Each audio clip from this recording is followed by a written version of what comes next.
Hello guys! Ayan, nagluluto ako ng munggo, naglalaga. At ayan nga, luto na siya.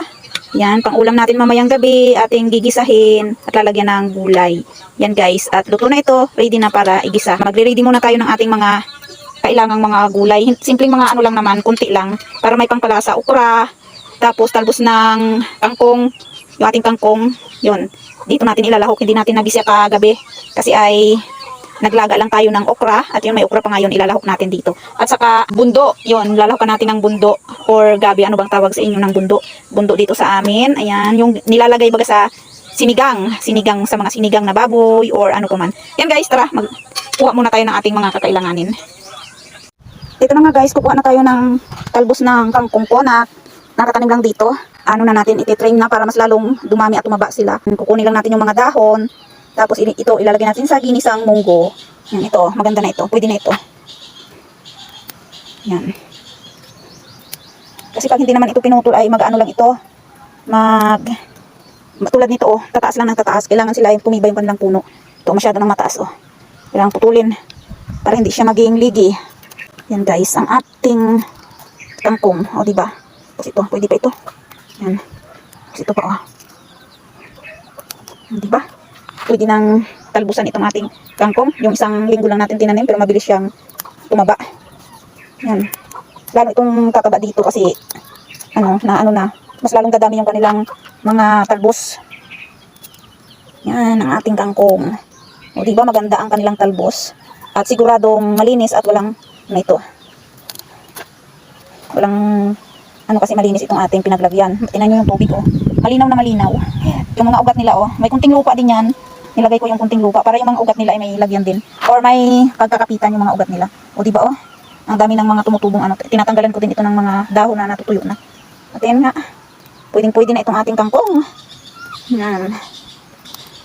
Libre na talaga sa panglahok. Panglahok sa ating munggo.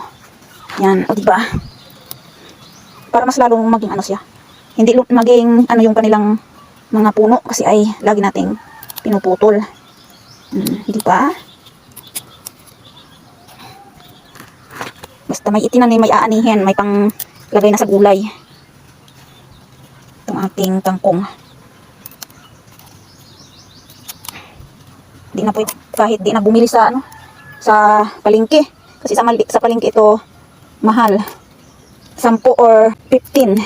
15 pesos or 10 ang isang tali. Pero dito sa atin na yan, oh. Libre na yan. At saka press na press pa, siguradong bagong harvest or bagong kuha lang talaga sa ano. Yan, sariwang sariwa ang ating kangkong. Kasi pag hindi ito ano, yan, oh, magiging tulad liliit yung kanilang mga ano. Oh, diba guys? May ano na tayo. May talbusan na tayo ng kangkong. Yan. At ayan yung pinagtalbusan natin, oh.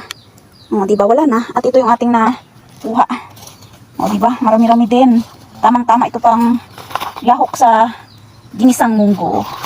Yan, tara, magluto na tayo at magpo-pour na.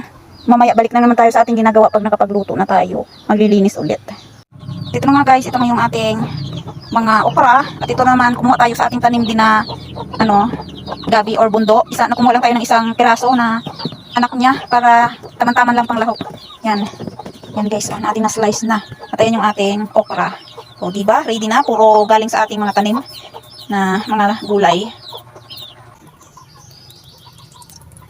Yan guys, nilagyan ko na ng mantika. Kunting mantika lang naman. Yan, tapos lagyan na natin yung ating sibuyas at bawang.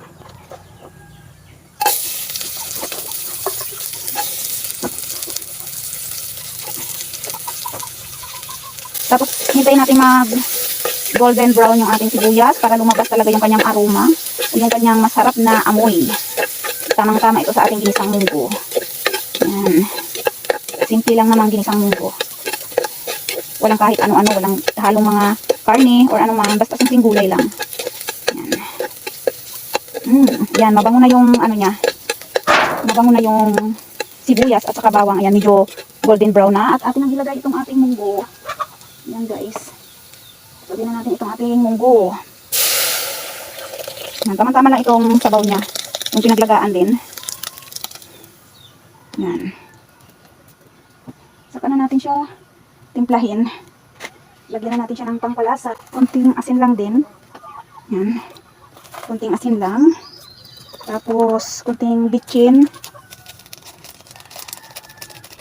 Yan, kunti lang yung ating nilagay. Saka, lagyan natin ng paminta. Kunting pamintang durog. Isa lang ating ilalagay. Kasi hindi masyadong mag-ano yung sa paminta yung mga bata. May pampabango lang. Yan guys. Tapos, ilagay na din natin yung ating gulay na bundo. Yung pang lahok sa mga sinigang. Bundo ang tawag dito sa amin. Ayan guys, nalagay na natin yung ating gabi or bundo. Hindi ko na video na. Akala ko nakabukas yung aking video. Yung pala ay hindi pa pala. Kaya ayan, nalagay ko na yung ating gulay na gabi or bundo. Anong tawag nito sa inyo? Basta yung panglagay ito sa mga sinigang. Yan. Tapos, takpan na natin para maluto na siya bago natin ilagay yung okra at saka dahon ng kangkong. At habang naghihintay tayo guys na maluto yung ating munggo at gulay bago natin ilagay yung kangkong, ayan, yung ating mga pinagamitan ng mga tawag dito, mga ulo ng okra, saka dahon ng balat ng sibuyas, yan, at bawang, yan pa lang. Nilagay natin dyan sa ating pagtatamnan, yan yung mga pinagagawa natin ng mga saku bag na lalagyan natin ng mga gulay. At ayan, itong isa, hindi pa ito bulok. Hindi pa ito bulok ang mga gulay sa ilalim guys, yung mga balat ng gulay. Tulad ng kalabasa, ayan o. Yung balat ng kalabasa, yan nabubulok na siya. Kunti at pinatungan ko lang siya ng lupa para mas madaling mabulok. Ito yung mga galing sa pinagsigaan ko. Tayan natin ang ating halukayin yung iba para yung ay mapunta sa ilalim din at mabulok. Ayan o. Yan guys, yung mga pinag-anuhan ng ito, balat ng labong. Yan, linagay ko dyan. Para pag nabulok, o diba? Tamlan natin naman ang mga gulay. Yan. O, diba guys? Ready na ito, malapit na ito. Tulad ng iba, natamlan ko na sila ng mga sili at medyo mataba na yung mga sili ko. Yan, pakita ko sa inyo. Ito guys, oh. Yung mga sili ko. Yan, oh. Yan guys, yung mga sili ko. At ito dito sa isang saku bag ay ubi. Yan, may tatanim pa nga akong ubi, oh. Ayan, oh. May nakita akong ubi kanina. Bunga ng ubi. Yan, oh, itatanim ko. Yan, oh. Ito, tumubo na yung isa, oh. Yan, ito, i-ready ko pa yung ibang mga saku bag para pagtaniman nito. Yan, marami pa akong nakuha na mga bunga ng ubi kanina habang naglilinis kami or nagtawag dito sa amin ay nagkakaingin. Yan, doon sa bandang baba, maraming bunga ng ubi. Dati kasi doon taniman namin ng ubi, taniman ni na papa ng ubi ay may natira na bunga at ayan, yung iba kinuha ko. Yan, at ito, ilalagay ko at itatanim para mapalaki natin. Mahal kasi ang ubi dito. Yan, oh, di ba? May na guys. May tumubo na. Malaki na, oh, tumubo na yung ating ubi. Yan, tapos ito, yung ating mga sili, ayan, medyo matataba na. Yan, yung pinunla ko yan at pinunla ko at saka tinanim nung 5 days ago. 4 days ago. Yon. Yan, yung sa aking video din, yung tinatanim ko sila. Yan din, matataba na. Yan, ayan oh, yung iba. Yan, tapos yung isa doon, nag-iisa lang kasi ay yan yung mga tinakip ko habang sa gabi. Kasi pag sa gabi kinakain sila ng, hindi ko alam kung anong insekto.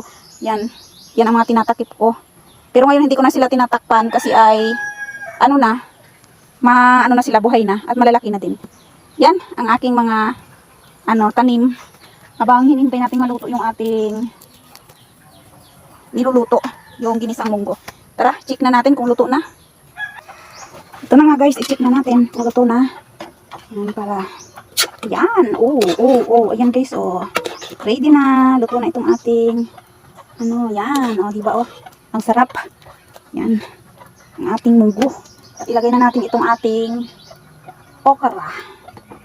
Yan. Dami-dami ito, mahilig sa okra kasi si BBL. Kaya yan. Ilagay na natin itong ating okra. Masarap, masarap.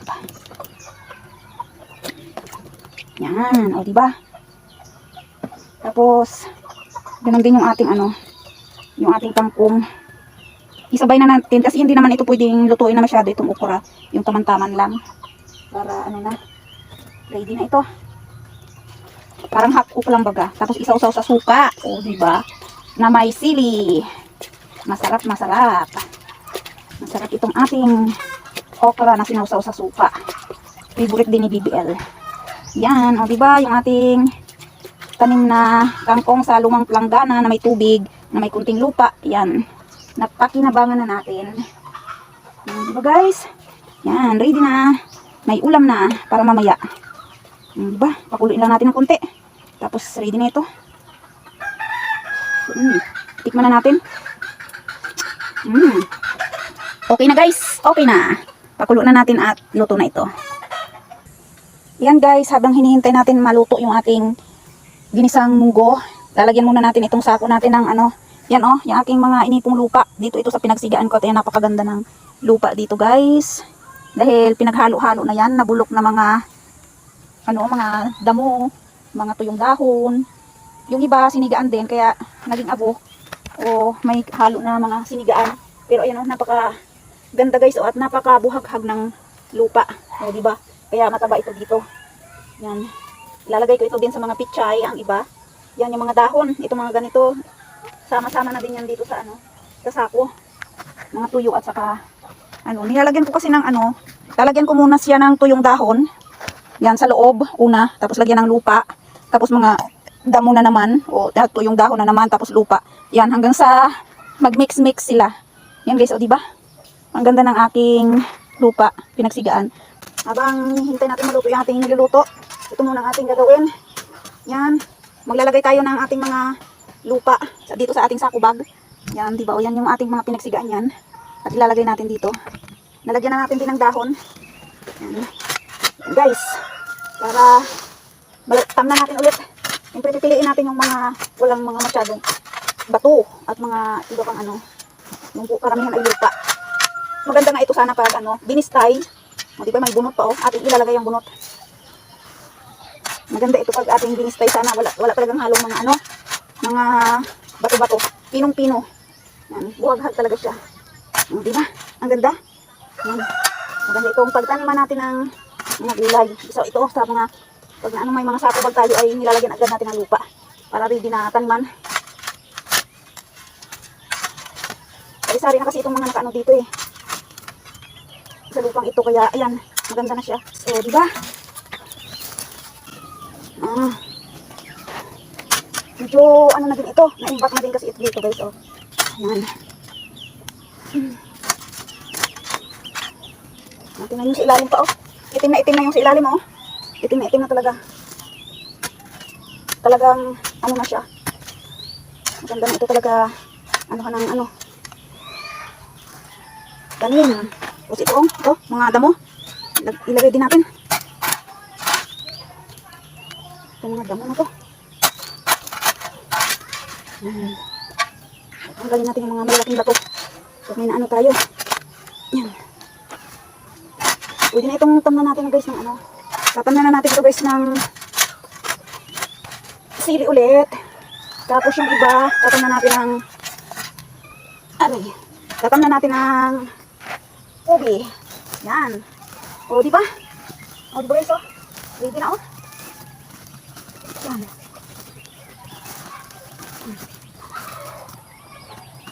Hindi natin ito pupunuin. Hindi natin pupunuin, guys. Kasi ay para madagdagan natin. Pag kailangan natin, hindi na tayo kung idagdag lang ng dagdag. Yan, guys. Ang ating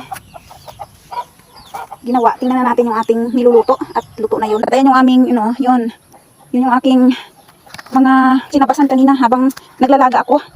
Yan, pinagsasama ko na ang mga gawain. Yung kakainginin namin yan sa baba. Maganda kasi yung lupa. Namin lilinisin.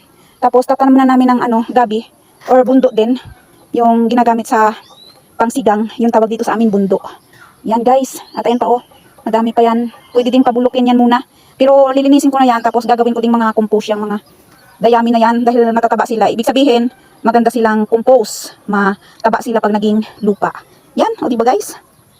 Ang aking papaya, malagunat, mataba. O diba? Lalagyan ko ng mga sili dyan sa gilid. Ganon din yung isa. So, kalinisin na natin dito. Yan, ready na yung gagawin kong mga sa dito sa tabi para gagapangan ng mga sitaw. Yan. Yan guys, pinagsasama ko ng pagluluto, paglilinis, saka pagtatanim. Ito na guys, luto na itong ating munggo. Diba, ang sarap, simpleng luto, pero masustansya. Yan, ready na para sa hapunan. Ayan guys, hanggang dito na lang itong ating video for today. At kung nagustuhan niyo itong aking mix na video, pagluluto, paglilinis, at paglalagay ng mga sa ating mga compost, ayan. Thank you for watching guys, and huwag niyo kalimutang mag-subscribe at saka i-hit ang notification bell para updated kayo palagi sa mga susunod ko pang video, at paki-like and comment na din guys. Thank you, bye bye, hanggang sa muli, see you again. Take care always everyone.